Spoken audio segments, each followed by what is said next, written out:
53% of the world's formats originate in the UK, 80% of those come from the independent sector, and hardly any of those come from Wales. So it just goes to show you from a market point of view, being a UK company puts you in a very strong position. Do you understand what formats are? Is that, you'll get that, yeah? Yeah, everybody. So obviously things like, you know, a format can be anything. It can be for, you know, for a drama series or a game show. You know, game shows are the traditional, you know, sort of, you know, and talent shows, things like, you know, Britain's Got Talent. But one of the things we're looking at now is a different way of developing formats, because this horrible word that I tend to use more and more these days is monetization, how you make money out of something. Because at the end of the day, S4C is a public service broadcaster. We're a commissioner who commissioned from the independent sector. So the independent sector is is made up of companies, small and large, but they're commercial entities. You know, they're there to make a living and earn a living making content. From a format point of view, there's a position now where you could come up with a brilliant format. Alongside that format, you may come up with an app based around that format. It might be a word game, but you come up with an iPhone app or an Android app that's got potential that people want to play. So what you do is you come up with a format for the television series. You could give away that format into various territories and actually keep the rights to the mobile app version of it, and you would probably make more money from the sales from that app potentially than you would from selling that format. So it's an interesting new method now of actually giving content away, but keeping hold of bits of the IP, the intellectual property.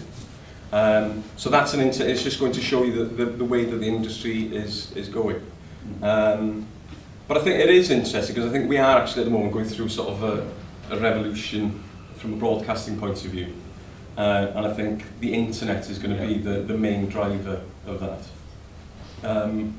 How we actually receive content into the house. Because I was before a television producer, director, but I would, towards the end of, sort of 2 years ago, I actually did start thinking about myself differently as being a producer of TV programs, as being a content maker, you know. And as people think, oh, it sounds like jargon and it's, you know, sort of a load of airy-fairy nonsense, but it's true.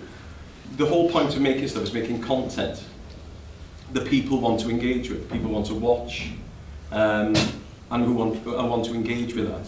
And it's a case of how do you get that content to the audience? Because we see there that we all think of that as a television set. But that is changing. You know, basically that, again, is going back to jargonism, is basically going to become a content portal. You know, it's a way of where you get content from. I had a meeting with YouTube the other week, and they're very keen now to work with S4C, and they're working with other broadcasters in order to get broadcasters to work with YouTube as a delivery platform. Because the advantage of YouTube is, it is on almost every single device. It is on PlayStation, it is on sort of Samsung TVs, it is on, you know, it's going from that internet route, it's on multi platforms. So the ability for you to be able to watch content via a platform like YouTube, especially with specific audiences, again, statistics, 11 to 18 year olds, YouTube has got a 99% reach. It's phenomenal. So we could be making something S4C and sticking an S4C, it could be the best thing ever, but it's not going to be seen because the audience they're just not aware of S4C. They're just, you know, they're not interested, you know, they just see it as, you know, S4C, not for me.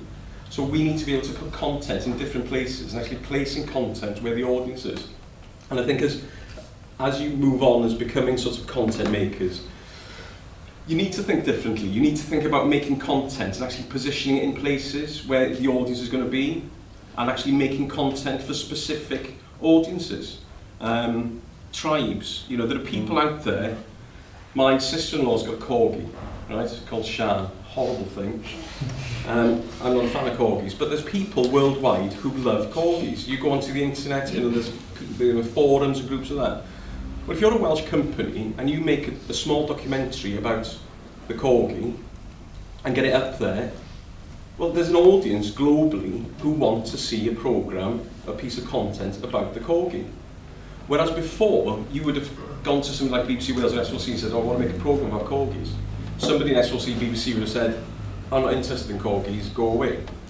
And that programme would have sort of either ended up at the shelf. Or maybe somebody at one of those channels said, oh, that's interesting, I'll give you 20, 30,000 pounds to make a documentary about a corgi, we'll make it, it goes out on BBC Wales and S4C, ends up on a shelf, never to see the light of day ever again. What's changing now is the ability, because you mentioned earlier about gatekeeping, the culture before was permission culture. You went to a commissioning editor and you asked their permission to make a programme and they would give you money to do it. You don't need to do that anymore. You know, you have the ability to make content and get it out to the audience. You can circumnavigate the commissioning process. You can become a broadcaster yourself. Vimeo have introduced a new platform now where you can upload content onto Vimeo in high def, depending on, you know, whatever quality you want to do. You can decide on the length of time you want it to be available on that platform, say 31 days, and it would be available to watch on any device that you have logged into your Vimeo account. And you can charge pay points. So say it would be $4.99 that they charge, and I think they keep 30%, you get 70%. Well, if you made that corgi documentary as a collective of people who've got skills and the ability to make that stuff, and you've got it up on that platform, and you tapped into a social network of corgi lovers around the world, and you persuaded 20,000 people around the world who love corgis, but you know, you're talking about people who love dogs as well. You know, it's a massive audience, you know, thinking, oh, I didn't know about the history of the corgi. I know I'm going about corgis. You can just see it as an example of something. He's not obsessive about it. No. I hate that dog. But you can see there's an example there. You get 20,000 people globally watching that piece of work about a corgi who are paying $5, and you're getting 70% of that. That's about $350,000, $35,000, $70,000. Do the math, as they say in America. And that's very much this idea of the crowdfunding and crowdsourcing ways of funding. You know, finding communities of interest that you can lock into who are willing effectively to pay a subscription to actually to get something they want, some content they want to see. You form a community interest group, you fund it, and as you say, that then interestingly enough, that Vimeo model is exactly what in the old days would have been the classic recoupment positions in film financing. Yeah. And also from a documentary, what happened, and people used to do it, people did it with steam trains. You used to get DVDs of, you know, you see a steam train going through the North Wales coast, there were people with video cameras on bridges and stuff. So a group of people would collect together and do like a little sort of VHS or DVD about, you know, about the steam train going along North Wales, you know, sort of awful music, that sort of stuff. But they put that together because they knew there was a community out there who were obsessed with trains, so there were people out there buying it. But the problem was, they would have to then put it together, edit it, get it put onto DVD, you know, and usually from a cost point of view, in order to make it financially viable, you'd need to pay to get 10,000 of those made. And then you had to post them out. Yeah. And you wouldn't make any profit until you'd sold 3,500 of them, and then it was profit. But then at the end of the day, you ended up with 2,000 or 3,000 on the shelf. Digitally, you don't need that anymore. And that's the big advantage now. You know, from a cost point of view, you don't need to be able to print things off onto tape. You know, you can deliver stuff digitally as well. So from a technical point of view, there was a documentary on S4C last week, I don't know if you saw, called Geracht, which is, you know, the response for that was incredible. That was shot on a Canon 5D. But a lot of people said, you know, what did you like about that programme? As well as the content was great, it was like, oh, it looks amazing. Well, it was made on a camera that cost £5,000. You go back 3 or 4 years, the camera that you'd have used to get that look would have cost you 80,000 quid. So the cost of this, I can see people here now with, Roger's got a MacBook there, you know, you can get MacBook, you can get Final Cuts and stuff, you know, you can edit on something like that now. So the whole point of actually making stuff, I think the scary thing of the cost, potentially has come down. But what happens as well is, as the cost of creating content technically comes down, it means from the margins and getting out there, you don't need those huge audiences in order to make money. Because at the end of the day, what I'm interested in is, I want to get more Welsh language content out there, but I also want to see people making a living out of making Welsh language content. I mean, interesting you talked in there about this idea of, you know, if you look at the EPG now on your Skybox or whatever it is you have, that you've got this multiplicity of channels, where in the old days you would have to go to all those channels have quite small audiences, but there's some extremely specialised channels there. I mean, do you see that as becoming how do you see channels, let's say, versus apps? You know, the way in which that might. I think that's what we're going to see. Is having that with smart TVs now. I think people will still have the traditional model where you go into a channel list and you look at a channel and you view it, and you probably will view it at the time. Yeah. I'm not saying television's dying, far from it. But I think that the way that we actually interact with our technology, when you think about, everybody's familiar with apps now, and it was the iPhone that actually brought us the app. The iPhone is 6 years old. It's incredible, isn't it? We talked about YouTube earlier on. YouTube was launched in 2005. I was thinking to myself, I've been in the industry 25 years this month, and I was convinced as a child, I'm sure YouTube must have been around as I was a child, on my Dragon 32 computer. No, but it's something you think that's been there. Yeah, but you think it's something that's been there forever, and it's just relatively new. So when you think about these technologies that are coming through, things like Facebook, Twitter, they're all things that have been around for less than 10 years. Things like 5 years ago, you used to talk about Google TV. This idea that you would put in to a search engine the program you want to see, and up it would come. And that was just seems a pipe dream. But the Samsung is now one of the major sort of drivers of the TV industry. If people are buying a new television now, the majority of people, it will be a Samsung. I had a rubbish 20 quid DVD player from Sainsbury's that took about an hour and a half to open and close, so I just gave up in the end. I bought a Samsung TV in the sale in John Lewis, after a bargain. And I decided, I'll get a Blu-ray player because of Love Film, because I was ordering stuff and you could get it through Blu-ray. I thought, I want to see stuff in Blu-ray. I got this Blu-ray player that was internet TV ready, and this is about 2 years ago. And there's somebody who's supposed to be technically savvy and sort of understands that industry, had never actually tried out sort of internet TV, plugged it into the internet, and it was like, my God, I couldn't believe I was sat there for hours watching things like YouTube, because you think of YouTube as being this place where you look at 30-second clips of kittens playing the piano and stuff, and you're actually getting up there and actually seeing, hang on, I'm watching what looks like a television program via YouTube in high quality video. I was watching stuff on iPlayer on there that was better quality than BBC HD I was getting through Sky. YouTube are now developing channels. S4C are talking to YouTube and developing, putting content on YouTube. You've got iPlayer there. S4C, you've got our Click service. We're looking at developing apps. So you'll have Click or S4C on a Samsung TV. So these are the kind of things we're looking at now. So you go into there, people just start creating their own channel list. You might have YouTube, you'll have Vimeo, you'll have S4C, but probably have S4C first, and then Vimeo, and then you'll stand it, still got it. But it just goes to show people will create their own list. It's like BBC iPlayer is very successful, but the iPlayer brand will disappear. It'll just become the BBC. Yeah. You'll go in to watch television, and you can do it now. You can watch live, and you can go back. But it's only a matter of time, and the BBC are experimenting now where you'll be able to go into the future. Imagine that. But imagine you're sat there, you're watching EastEnders on a Thursday night, and you want to know what's going to happen on Monday, you'll be able to go forward and watch it if you want to, because all they're interested in is getting people to watch that content. It doesn't matter when they watch it, it's that accumulative effect. So I think apps are going to be a big part now of how we do that. But the fact that you're going to have things like Vimeo and YouTube sat alongside things like BBC, ITV, Channel 4 and S4C, there's still a massive place for public service broadcasters and those core channels, but it's showing you those other places where you can get content out there and where you can monetize stuff. Because we're looking, from a YouTube point of view, people talk about things like killing and people have a desire to watch stuff with subtitles on. In the future, hopefully, there's nothing to stop us putting stuff up on YouTube that will be able to be available internationally with people can put English subtitles on, subtitles in their own languages on. So we're looking now to expand ourselves as a global brand.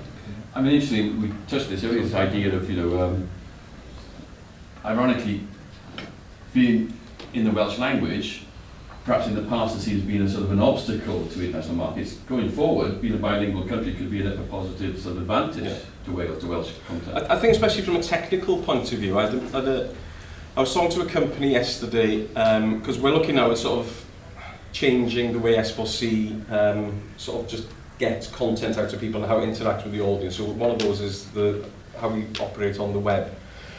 So I was talking to a company who developed a platform with a very sort of large multinational company, because they were talking about sort of charging us to input this service in. If they were coming to me and saying, right, we want to have this on S4C's website, how much is it going to cost?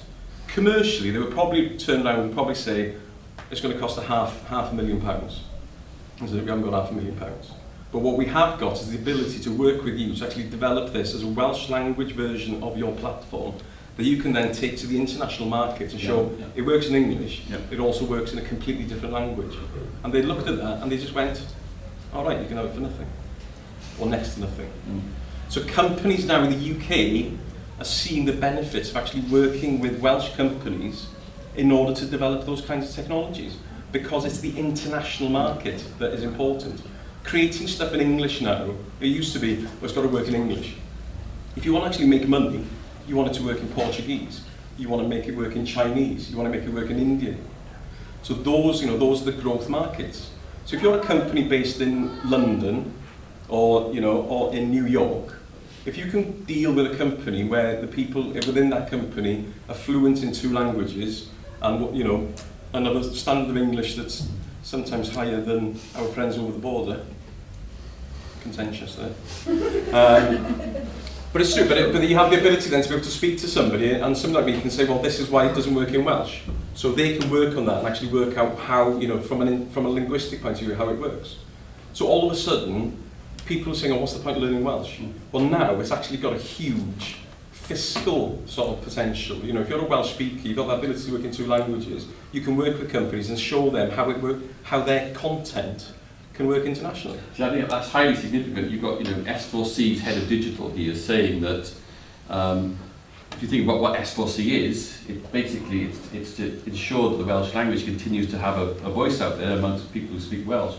The head of digital is now saying, we look at the international marketplace, this is where our product is going. So it's not an entrepreneur conversation, this is a way of taking content that is both applicable and pertinent to Welsh language audience, but is as applicable to an international audience. But also to contradict myself, which I do quite often, when you look at the 2 most popular programmes in S4C in recent weeks, the ones that have resonated with the audience, Tree Tryweryn, which is a documentary which brought 3 pensioners now, aren't they, who actually bombed the transformer in Tryweryn 50 years ago, back together and looking at their story, and Gerallt, which was basically a portrayal of a Welsh poet, broadcaster, an icon.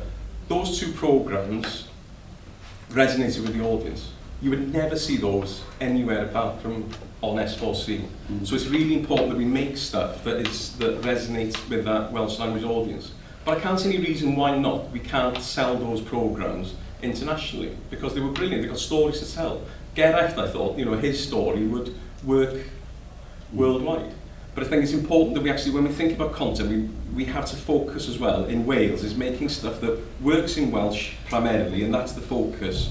But thinking potentially beyond there, will it work internationally? So it is, so the Welsh language, the culture and the content is at the core, and we've got to stop. We've got to make sure that we don't go, because there is a danger to go down the route of thinking, oh, we'll do something, or this will work in English and Welsh or whatever, and we'll get the money in. You know what I mean? And you're selling your audience short then. Yeah. Interesting enough, you've touched on quite a lot about this new commissioning models and new opportunities around sort of digital products and stuff. From a point of view of people looking to come into the industry, what are the sort of skills they're going to need in terms of that some new digital workforce, if you like? As a commissioner of content, what are you looking for? What do these guys need to have under their belts to be able to produce the sort of content you're looking for? Everything.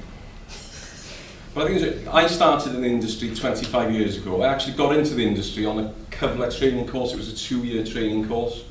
And I went in to try to be a cameraman. So I took a portfolio of photographs that a friend had taken and tried to pass them off as my own. Stop recording. They sort of that's why everybody knows now, but they saw through that and thought he'd be brilliant for production, because he obviously got the gift of the gab, it's that thing. But it was showing a bit of initiative on my part at the time. And look where I am now. But it just goes to show that when I did the Cyfle course, I learned how to film, I learned how to do sound, I learned how to do lighting. Through my career, I've learned different skills. I can shoot stuff, I can edit stuff, I can do lots of things. I've presented, I've acted. But people think, oh, you've done lots of things, but I do these things, not just because, you know, I want to do it for the money. I do it because I want to get that experience and learn stuff. I used to hate actors. I thought actors were, when I worked on the other side of the camera directing them, I thought they were, you know, lazy, they just turn up and do stuff. When you go to the other side, you just realise, Christ, what a hard work job. It's the hardest job I've ever done. You know, I'd go home at the end of the day and cry. Because, no, seriously, because it was just that, it did my head in. But I think if you can learn those skills, that you can learn how to shoot stuff, you can edit stuff and get that stuff out there. YouTube is a good example. YouTube have launched all these new channels now. They've got Jamie Oliver's got a food channel. They're launching an extreme sports channel. So what they did there was I met the guys, they're called a company called Big Balls. And I met them, and it was one of those horrific meetings I was somebody thinking, my God, these people are about 12 years old. I think they were about 23, 24. And they've got YouTube to back them to create this extreme sports channel. But what they did was, YouTube wanted to have this channel. Traditional television companies went to them and says, oh, we make extreme sports programs, you know, we send crews out to Germany to do snowboarding and stuff like that, and we want to set up this channel. And YouTube said, oh, that's very interesting. Met these young guys who said, right, we know people who've got a community on YouTube. There's a guy in France who films his own sort of snowboarding stuff. He's got 150,000 followers on YouTube, he's got his own brand, he's part of the community. So he's going to put his content on our channel. So that channel now is made up of individuals who are part of that community, who are respected, who bring an audience with them to that channel. But they're not people who came through the traditional model. They're people who started off making films when they were kids, who were interested, you know, and maybe went to college and learned how to use a 5D and started doing stuff creatively. You're talking about how Jamie Oliver's gone about... So Jamie Oliver's, because Jamie Oliver, you think of Jamie Oliver, he's the TV brand, so him going onto YouTube, there's no point in replicating what he does on TV, because he's got that already. So what he's done there is he's got a guy, is it Dave, the YouTube chef or something? So somebody who's actually got an audience on YouTube that nobody knows from a television point of view, but he's got a massive following on YouTube.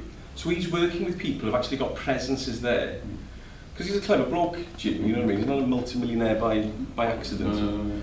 But again, what he does then, he gets those people in, so he's bringing another audience who maybe, you know, aren't that familiar with him. It's a different audience, but he's hitting them with his bloody saucepans, literally.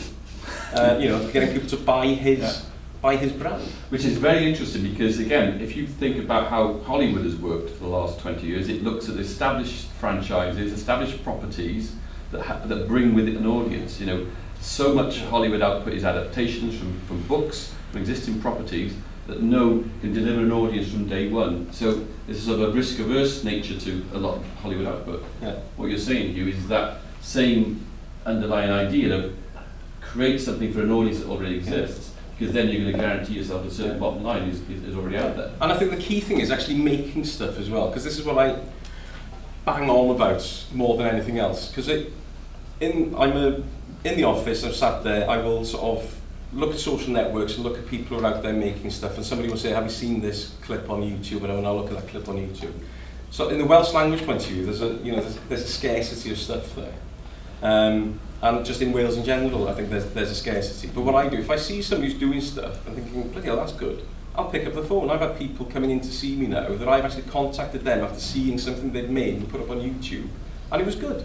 So it came in and says, how can we help you develop that further? Mm-hmm. So if you make stuff and get it up there and make sure that the right people see it, then you can get a response from that. Mm-hmm. The other thing, the Geraint was a self-shot on a Canon 5D. So again, it's somebody who's come up through the industry, who's done different jobs and has actually learnt that skill of being able to shoot stuff himself. Have you shot on 5Ds, you guys? Yeah? No? Or any digital, Canon 550s, Nikon, anything. Because it's funny, this is something off the record, you like this.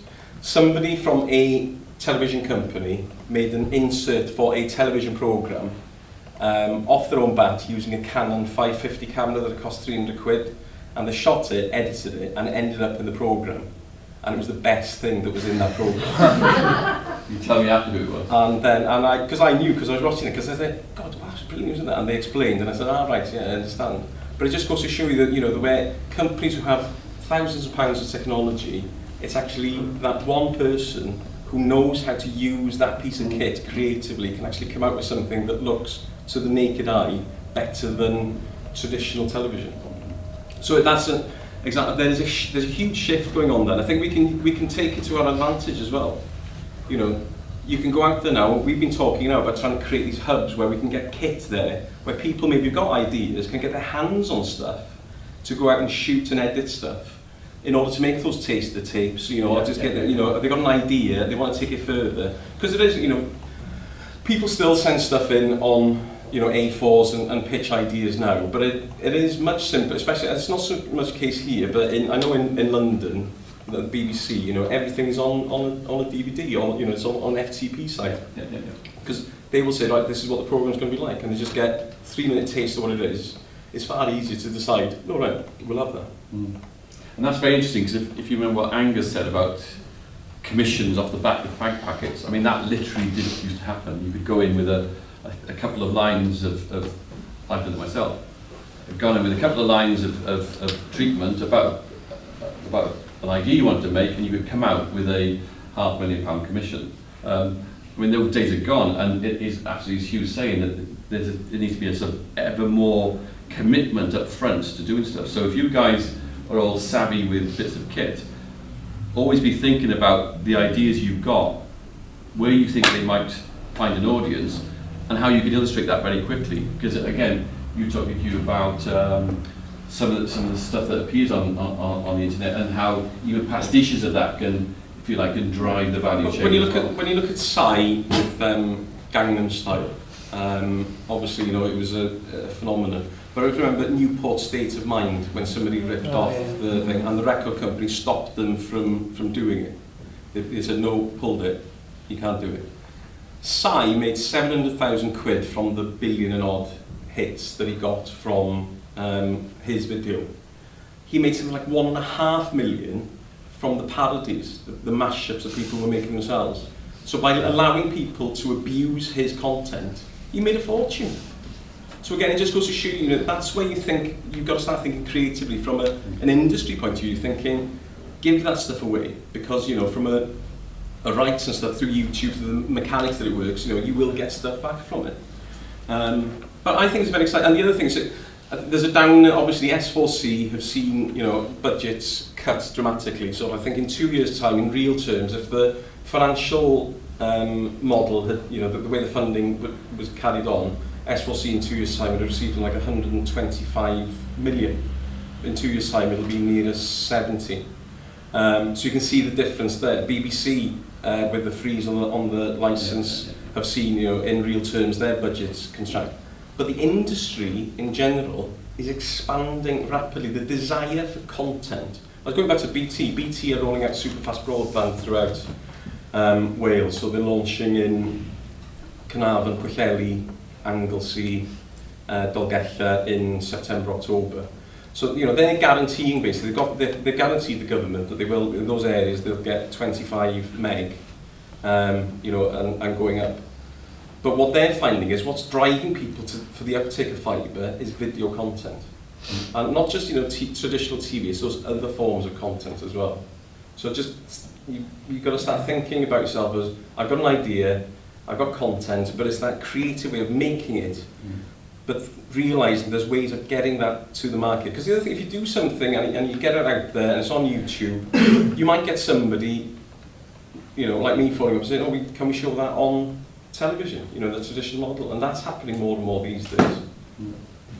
So you can see that mix between, you know, another area we touched on, that whole idea of creativity, you know, versus commercialism. I don't think there's a versus, actually. I think there's massive crossover. It's just the amount of crossover that takes place. But it's how you get your creative idea in front of an audience, and how you actually, as Hugh was saying, you know, monetize that process. Yeah. And there are ways of doing that which are actually, the days of S4C, in a way, it would be extremely difficult, for instance, to get even a commissioning meeting, to get an idea to even pitch to anyone. Now you've got a commissioner there who's basically saying, email me something that you might post on YouTube. I mean, it's a complete shift in the way content is being commissioned and then consumed by the end user. Yeah. But I think it's, you know, I think it's quite exciting.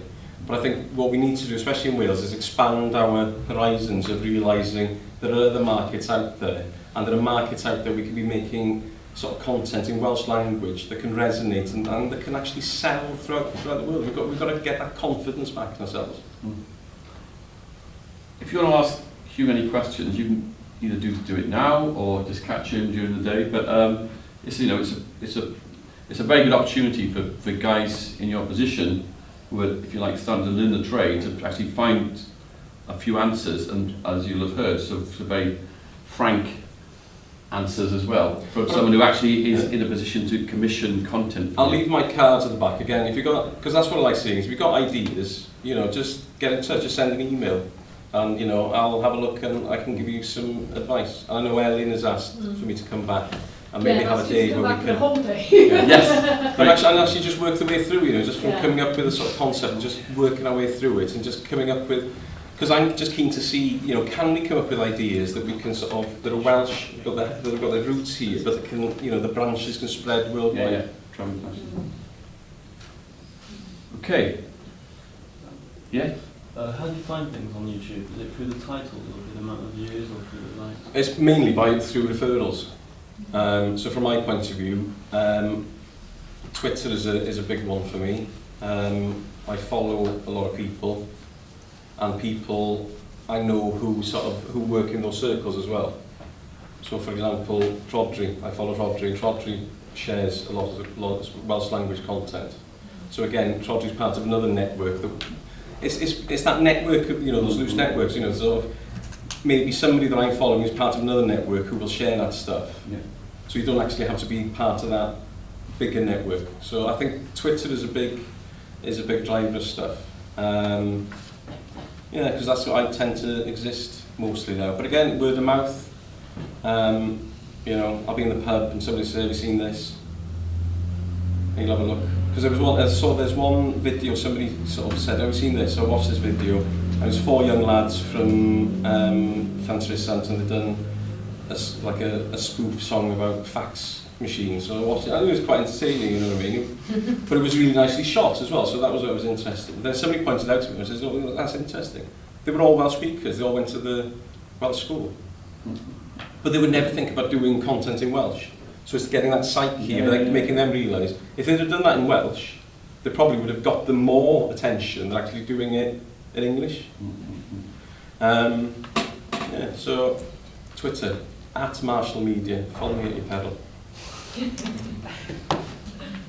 Okay. Great, thank you, Hugh. You're welcome. You done? Any jokes to sort out? 2 fat blokes walking to a pub. It was me and my dad. Bob, Bob. I'm only here to kind of get into the industry and get an idea of how to get into the industry, learn some industry standards, get some ideas about the business. I definitely do enjoy it, and I think that they offer courses like these actually helps you in a way to get like the industry perspective, not just the academic perspective.